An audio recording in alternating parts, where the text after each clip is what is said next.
Good morning, everybody, and welcome to the Recovery Classroom. My name is Drew, and I'm an alcoholic. And today, by the grace of God, I'm a recovering alcoholic, and I cannot be any more thankful. Tonight, if you're local to the Huntington, West Virginia area, even if you're within driving distance, I encourage you to come down and hang out with a group of like-minded drunks and drug addicts at the Crosstalk meeting. Crosstalk Tuesday, tonight at 7 o'clock, located at Pea Ridge United Methodist Church, 5747 East Pea Ridge Road. Come on down and hang out with us.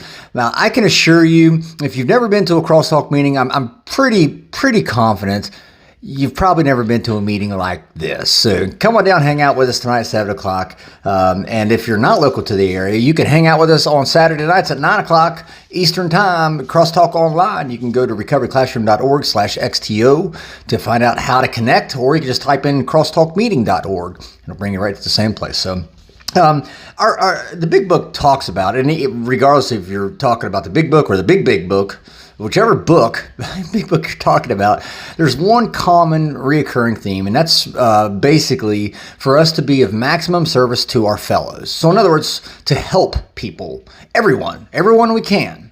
That keeps us from being selfless or selfish and becoming self-centered again, right? To always look to see where we can help people at. And for the longest time, I still struggle, I think. For the longest time, I always struggled with this because how can I help people when they do nothing but piss me off? Right? It's like, damn it, I want to help, but you're pissing me off, and I can't help you if you're pissing me off, right? In the rooms of AA, one of the best things I heard early on was, the good news about AA is you get your emotions back. The bad news about AA is you get your emotions back.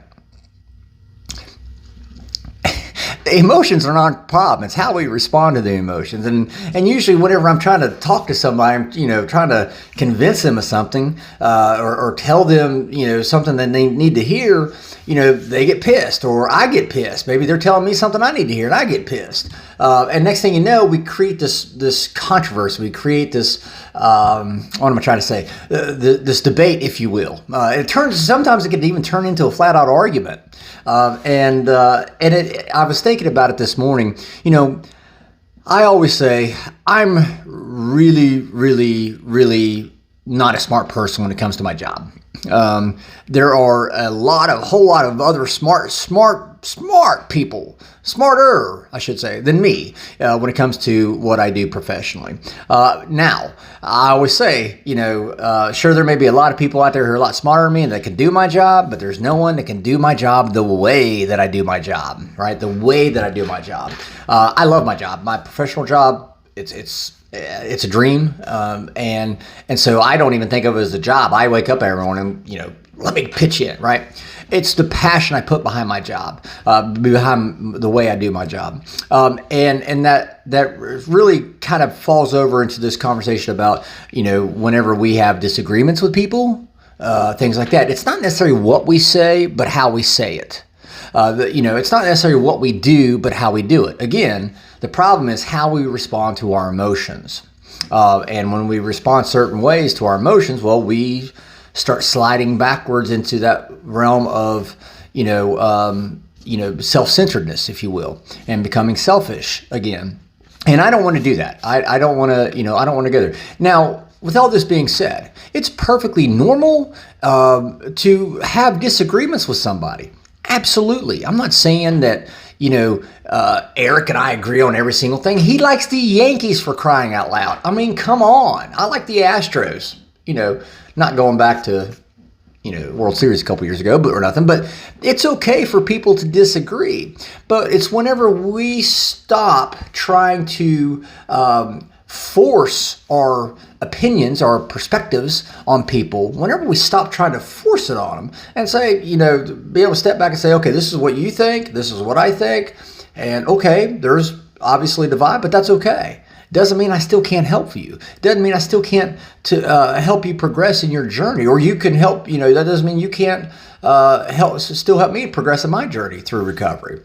There's a lot of times we'll have disagreements, especially within a group of drunks, within a group of drug addicts. We'll have disagreements, and oh my God, it's the end of the world. I can't tell you the number of times that somebody within the fellowship of AA will come to me and say, Drew, you're going to drink again, or you're doing it the wrong way, or something along those lines. You're leading people astray.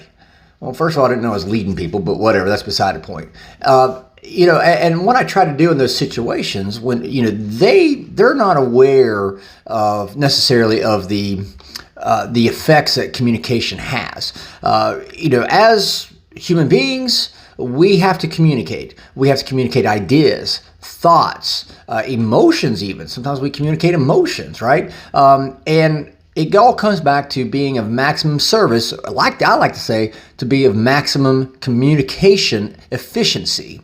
How well can I communicate something to somebody? I'm not saying convince you. If I want to convince you of an idea, the last thing I need to do is go, well, this is it and blah, blah, blah, blah. I've had that happen in the rooms of AA too. This is how you have to believe. I've heard that. I've heard that. And it's discouraging. Because immediately when you tell somebody, make a declarative statement like that, you automatically put up a wall. They automatically put up a wall and say, well, no, fuck you. And now all of a sudden you've got this resistance. You've got this hesitation. I could go to you and say, damn it, I told you the sky is blue. And the sky could very well be blue, but how I said that to you, you've immediately put up resistance. There's a wall there now. And so now I have this obstacle in communicating effectively with you. If I say to you, hey, look, it appears to me the sky's blue because that's what I believe to be true. And you say, well, the sky's purple. Okay, well, I don't necessarily agree with that, but can you explain to me why you think the sky is purple? What gives that away?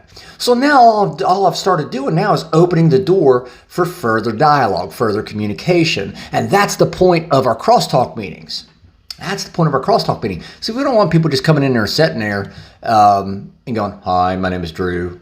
I'm an alcoholic or whatever. We want people to engage. That's our primary purpose, is to connect and engage with all who suffer from substance use disorders and to communicate to them a message of hope, healing, and restoration.